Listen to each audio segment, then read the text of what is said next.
Hi, I'm Darnell with Way of Oven Recipes, and this is my 30-day review of the Chefman 20-quart 12-in-1 air fryer oven with probe. And so I've done an initial review of this cooker. If you've not already seen it, please check that out, because that's where I do all the cooks, I do all the measurements, I do all the testing, even sound decibel testing. I do everything there to show you how it functions and to show you in detail how to use it. Here in the 30-day review, I do a follow-up where I talk to you about my thoughts, my impressions, what I think of things, how things went for me in using it for 30 days. And so I first want to say regarding this air fryer oven that generally speaking, I did like using it. I like using it and it works well. And given the experience that was in the initial review with the meat probe, I didn't use the meat probe for any cooks, and you can see in the initial review how that went. But basically the meat probe is not reliable, in short. The meat probe's not reliable. But I've experienced that with a lot of air fryer ovens, and I don't make that the deciding factor because it's so back and forth. I have separate meat probes, and I've found separate meat probes are always more reliable than built-in ones, but that's my experience. The cooker is not loud at all, and you can see more details of that in the initial review also. The user interface is very easy to understand, very easy to figure that out.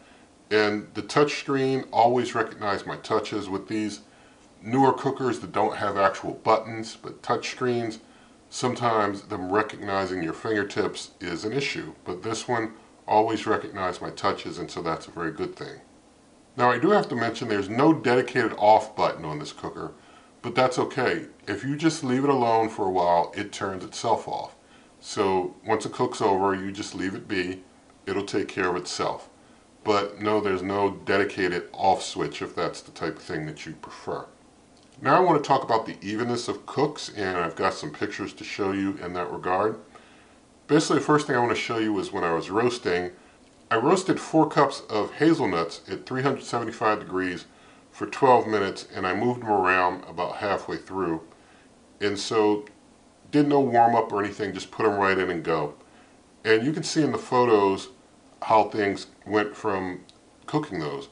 Basically the heat seems to focus on the center and more on the back than in the front. So, you know, spinning things around does help if you choose to do that.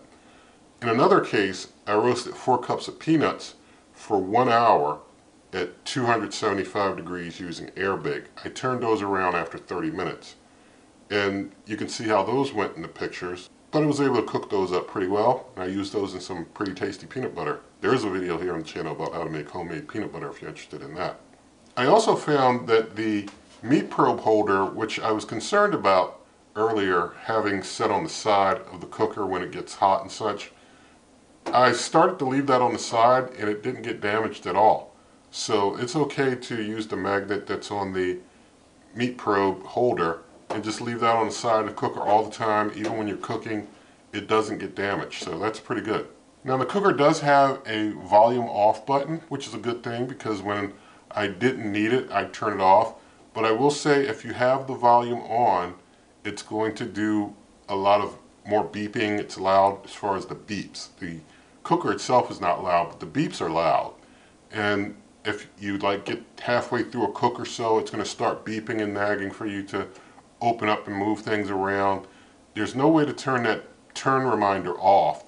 The only thing you can do is just stop the sound altogether. So unless I really needed it, I wasn't using the sound. I had the sound off most of the time. And then of course when you're done with the cook, it doesn't give a beep or anything when you turn sound off when the cook's done. So you just have to be mindful and keep an eye on things. But it worked out okay, I guess, as I got used to it. There were a few times where cooks were done and I didn't realize it for some minutes afterwards. But that's basically how it goes. Either you're going to have the beeps going all the time, which to me is annoying, or you can just turn them all off completely and just be mindful of what you're cooking and try and get at it when it's done. Now as the cook is going, there's like a little kind of circular display icon that comes up, and it's pretty interesting because as the cook goes along, that circle kind of gets filled in more and more, which is kind of neat, you know, in addition to them showing you how much time is left. Now, when you are cooking things that are pretty heavy, like a heavier pot or such, you definitely want to use the bake pan to hold that, not the wire rack. If you put anything too heavy on the wire rack, it won't be able to hold it. And I experienced that myself cooking in a cast iron pan, that it couldn't hold. And I was like, yep, I need to make sure that I use the pan. And that's something with any cooker that you should do, but it was just so easy to just not pull the rack out and just use it again when I was doing that. But it helped remind me. So make sure that you use the pan when you got something heavy. Now when it comes to the heat level of this cooker, I found that it is pretty interesting, because usually a cooker is going to be kind of a hotter end cooker that cooks things a little hotter than most other cookers, or a little cooler than other cookers. This one was able to cook really things that I needed to cook really hot, like a really hot end cooker. But things that I needed to cook easier on a lower temp, it was able to be very gentle on. So it was able to adjust very nicely to when I needed things really hot or when I needed a very gentle touch. It could do both ends equally well, which is really nice, because like I said, most cookers are going to be one end or the other, but this one is able to do both just as well, and that's great. And I found that after cooks, things usually stayed pretty warm in the cooker for about 10 or 15 minutes. So, you know, you could leave things in there for a little while longer and it stayed warm. That was all good. And I had no smoke issues with this cooker. And now I'm going to go through the functions that I used. And so basically air fry, that worked well. The bake function works well. Air bake works well. Air roast works well. I didn't use air broil. Reheat works great. I don't use a microwave. Everything that was reheated in here. Works great. And since it's a larger size than like a basket air fryer, I could reheat things in larger containers, no problem. And if you're interested in measurements and such, that's all in the initial review. Toast works great. I didn't use bagels and I didn't use dehydrate, but basically every function I used, everything worked really well, because like I said, it can adjust temperatures very well as far as everything that it needs to do. As far as cleaning it, cleaning went very smoothly, and I do discuss in the initial review how to clean it. And I washed everything by hand. I didn't use a dishwasher for anything. And so I just want to show you how things look after using it for a month. You can see the air fried basket. I didn't really dehydrate, so the dehydrator racks are new, like new. The wire rack you can see there. The bake pan, let's see if I can get that out. There's your bake pan. Looks, everything looks decent in there. And just going to hold it up for you. You can see, up inside of there. No problems whatsoever cleaning it. Now I want to talk about some comparisons, and I'm just going to talk about a couple, but if you're interested in comparisons of any particular thing, I recommend that you look at the over 900 videos here on the channel of over 100 different countertop type cookers, and you can do your own comparisons from those. But this, in comparison with the older Chefman Turbo Fry 20 quart air fryer, it's just like this, but it's an older model that didn't have the meat probe.